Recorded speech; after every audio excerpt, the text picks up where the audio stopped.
Baik, Assalamualaikum warahmatullahi wabarakatuh. Nama saya Muhammad Ahmada. Saya kuliah di Pendidikan Ilmu Komputer UPI angkatan 2014. Hari ini hari Rabu tanggal 16 Juni 2016 sekitar pukul 3 sore. Kebetulan hari lagi puasa juga. Saya sibuk-sibuk bikin video ini. Tujuannya adalah untuk menyelesaikan hutang saya. Jadi kalau di UI itu dulu di UI, mungkin kalau kalian lihat di bisa depan di UI itu ada dosen namanya Bapak Harsa. Beliau itu sangat disiplin. Jadi kalau ada yang terlambat itu total akumulasi dari keterlambatannya kita buat video. Jadi sudah buat video selama durasi keterlambatan.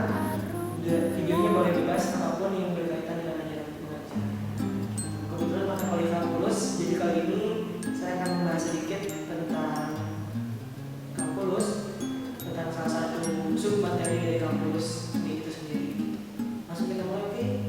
Waktunya saya disuruh bikin 20 menit, bikin video 20 menit, gitu sih. Kita langsung aja, oke?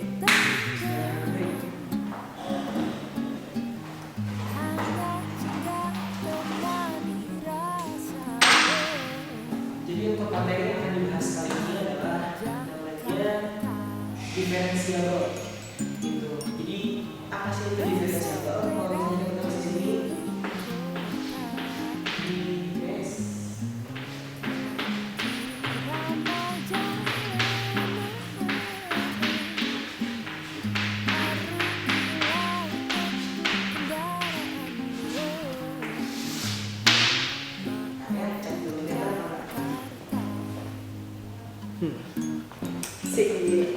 jadi diferensiabel itu misalnya ini kata-kata mungkin ya ini kata-kata di bahasa Inggris. Kalau misalnya dalam bahasa Inggris itu namanya diferensiabel. Nah, kayaknya kayak gini. Itu kalau misalnya kita pisah jadi dua kata itu ada kata diferensial.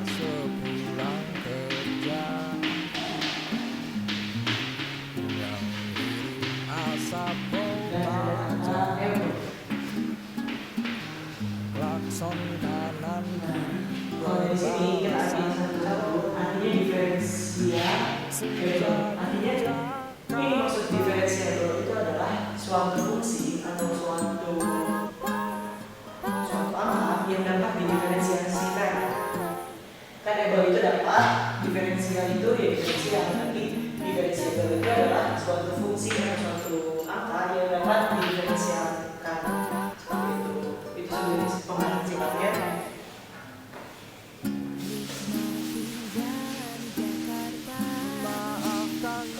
Secara teori mungkin kayak gitu ya.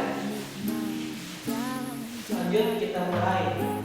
Lalu apa sih itu diferensiabel? Sebelum kita masuk ke belajar diferensiabel, ini buat teman-teman yang masih kuliah, buat teman-teman yang lagi kuliah, yang lagi belajar kalkulus juga, diferensiabel itu syaratnya yang pertama kalian harus sudah hafal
yang sudah pernah belajar limit itu wajib. Jadi sebelum kita nyari sebuah diferensiabel atau diferensiabel itu kontinu ya. Jadi semua sebuah limit yang kontinu yang terus berlanjut gitu. Jadi syaratnya untuk belajar mengetahui apakah sebuah fungsi itu diferensiabel atau tidak, itu pertama kita harus sudah pernah belajar limit. Jadi harus sudah mengerti limit, sudah mengerti bagaimana cara menyelesaikan masalah limit. Dan yang kedua, memahami cara mengatasi bilangan mutlak gitu. Jadi ini sebenarnya opsional. Ini opsional. Tapi sangat direkomendasikan.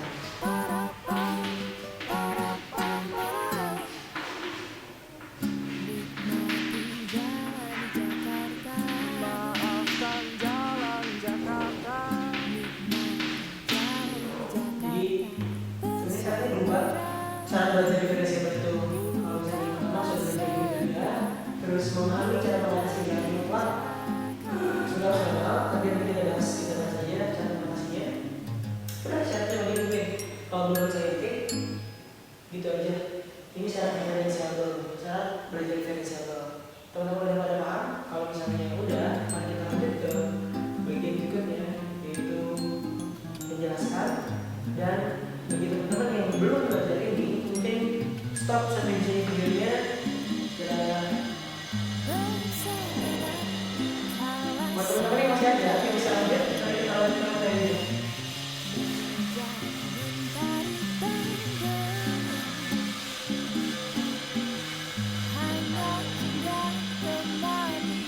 Dan kan kalian tadi udah belajar ini, mungkin otomatis harusnya udah bisa cara mengatasi bilangan dengan tanda mutlak. Sekarang kita cari apa itu diferensiabel, cara diferensiabel.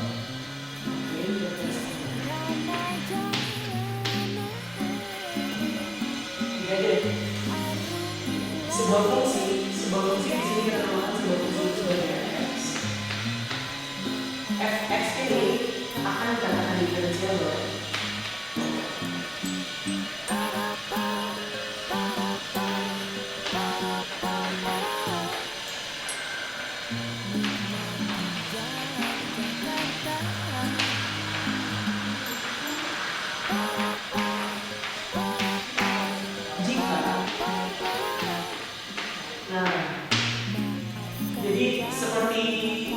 matematika pada umumnya, suatu bilangan atau suatu fungsi dapat dinyatakan sebagai apa jika syarat-syaratnya terpenuhi. Syarat-syarat itu ada tiga. Yang pertama, akan dikatakan diferensiabel.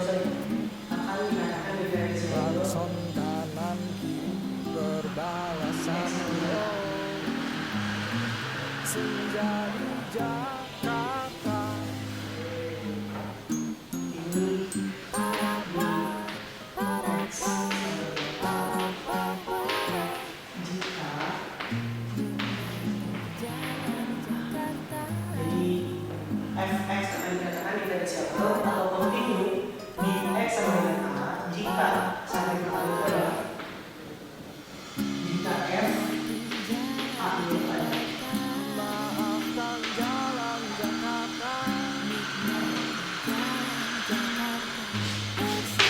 maksudnya jika f a itu ada itu apa sih?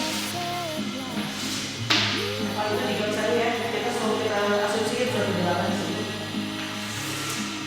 Kita asumsikan bahwa fx itu adalah x kuadrat plus 2. Maka jika fx ini kita ganti a, atau misalnya a itu adalah sebuah angka, misalnya f a itu adalah 2, maka di sini 2 sama 2 ini kan nanti ada jadi kalau misalnya diasumsikan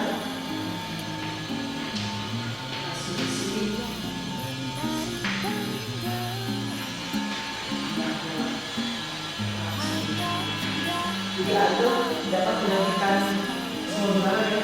Jadi jika fx-nya x sama dengan 2 dan x sama 2, maka jika asumsinya a sama dengan 2, maka f dalam 2 itu adalah 2 pangkat 2 dalam 2 ada, artinya ada dua berarti bisa ditemukan. Terus yang maksudnya yang dibilang f sama 2 itu tidak ada tuh yang seperti apa? Bisa dicontoh seperti ini. Kita ganti diksinya.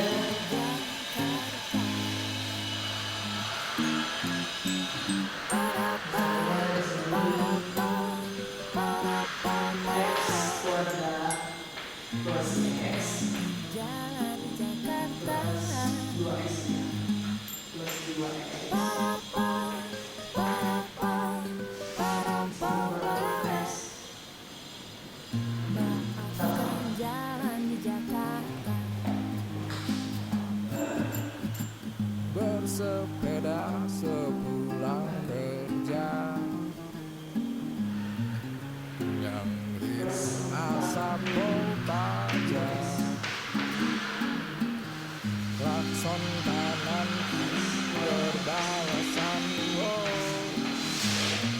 senja di Jakarta. Sekarang misalnya contoh fungsinya itu seperti ini.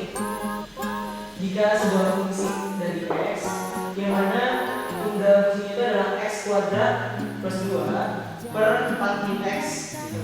Sekarang mari kita asumsi lagi. Kalau misalnya dibagi dari n-nya jadi x sama 2, maka ini 2 kita mulai per 4 dikurangi 2 min x. Oke, kita lagi.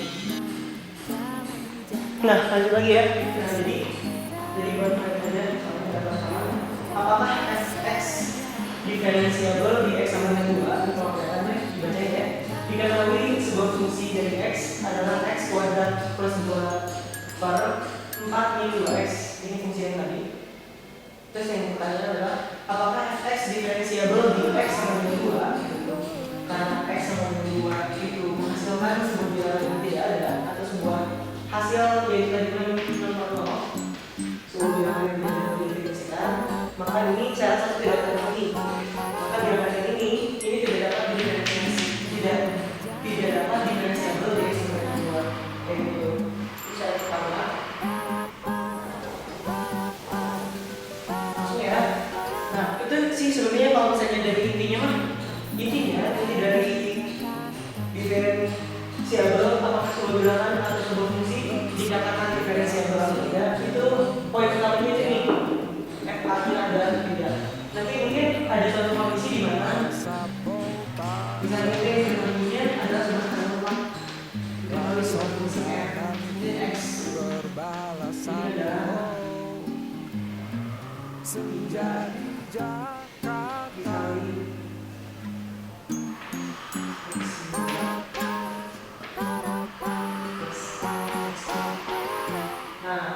nanti mungkin yang diketahui itu soalnya mengandung tanda waktu. Kalau mengandung tanda waktu, ini mungkin f ini bisa menjadi berarti yaitu untuk x yang pertama itu jika x untuk x yang 2 jika x itu menjadi 1,2 dan x dari x 2 x jika x kurang dari 2. Ya sudah pernah belajar kan? Di sini mungkin contoh soal ya kita diketahui seperti ini. Nah jika diketahui ini jadi dua fungsi. Kalau ada dua fungsi kayak gini kita pakai limit kiri dan limit kanan. Teman-teman makanya saya ulangi lagi harus sudah paham, sudah pernah belajar limit karena itu ada di ketua seperti ini kita pakai limit kiri dan limit kanan. Dan cara yang kedua adalah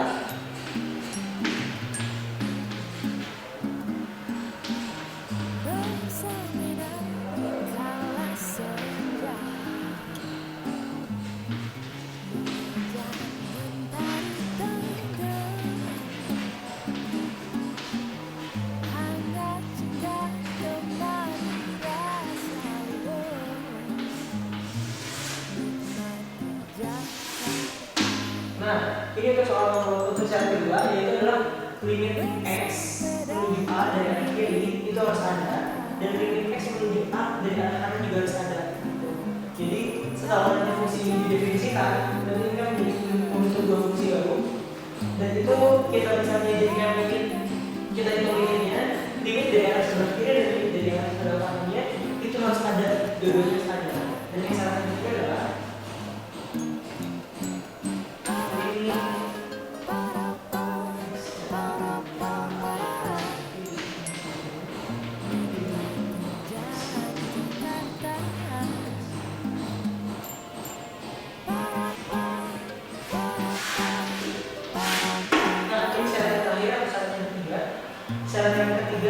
sekaligus yang terakhir adalah limit dari X menuju 4 dari arah sebelah kiri itu harus sama dengan limit X menuju 4 dari arah sebelah kanan. Gitu. Jadi setelah dicek limit ini ada kan, limit kanannya ada enggak, kalau dua-duanya ada maka di compare, kita bandingkan apakah limit kirinya itu sama dengan limit kanan atau tidak.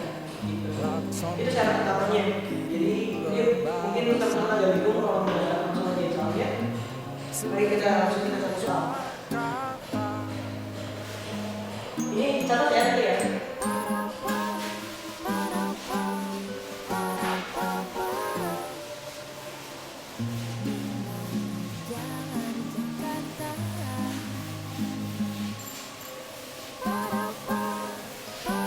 Berhubung waktu kita terbatas, mungkin sini kita akan membahas soal aja.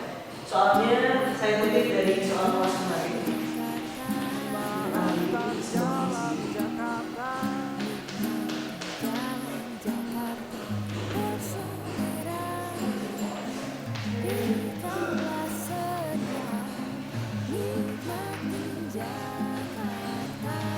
Nah, ini fungsinya kayak gini ya.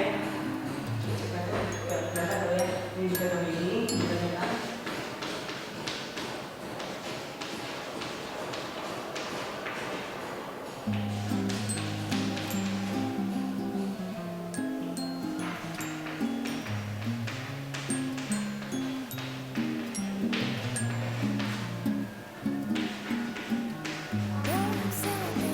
Nah, ini. Oke, tadi kan 3 syarat sudah disebutin. Mari kita kerjain langsung ya. Misalnya kita jawab dulu. Yang pertama kita cari dulu tanda tebaknya. Kita hilangkan dulu tanda tebaknya. Teman-teman kayaknya udah bisa. Langsung aja kita kerjain. Fx-nya itu ada 2. Yang pertama adalah untuk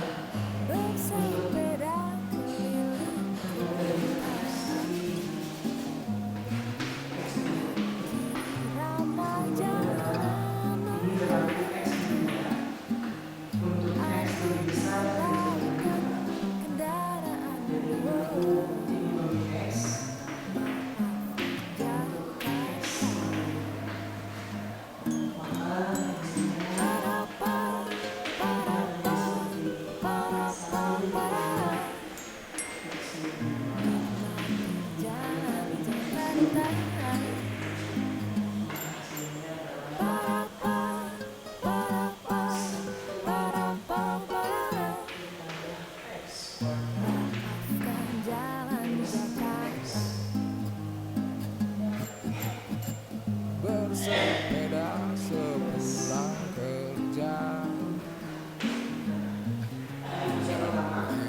asap baja, klakson kanan berbalasan los, senja di Jakarta.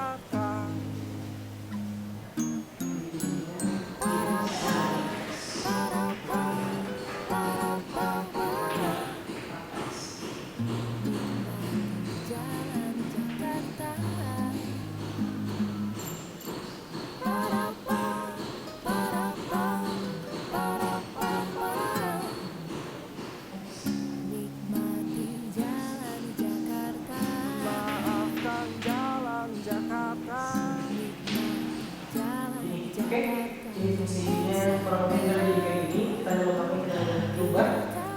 Kita rubah. Langsung kita lihat ya. Ada apa-apa di sini juga. Di sini kita bagi jadi 3. 1, 2, 3. Yang sini ya. Jadi kita ketahuin bahwa fungsi ini itu ada 2. Yaitu adalah x kuadrat min 4x 5. Ini untuk x kuadrat 2. Dan yang satu lagi adalah negatif dari x kuadrat ditambah 4x. Ini untuk x kuadrat 2. Ini yang pertama. Ini dari fungsinya. Mari kita coba substitusikan kedua fungsi tersebut dengan kedua. Apakah membentuk sebuah bilangan yang ada atau bilangan yang tidak dapat didefinisikan? Karena di sini hanya jumlah perkalian ya. Jadi karena semuanya sama perkalian dan saya rasa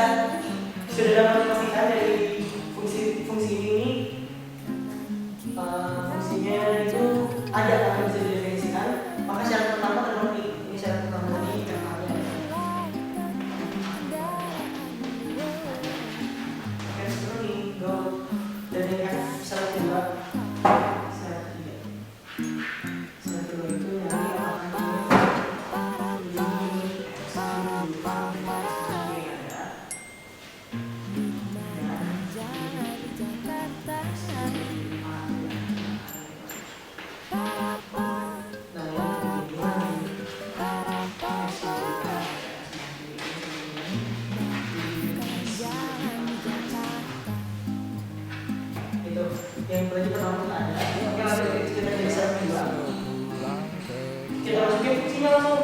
Jadi untuk yang limit x menuju 2, jadi untuk limit x menuju 2 dari x menuju 2, jadi kita pakainya ini ya, pakai yang harus seperti karena sebelah kiri angka 2 itu x menuju 2, jadi kita pakai ini. Berarti minus dari minus 2 ya.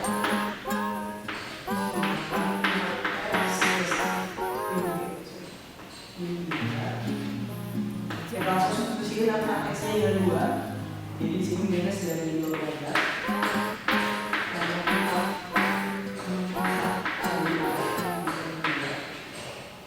Ini minus 4 ditambah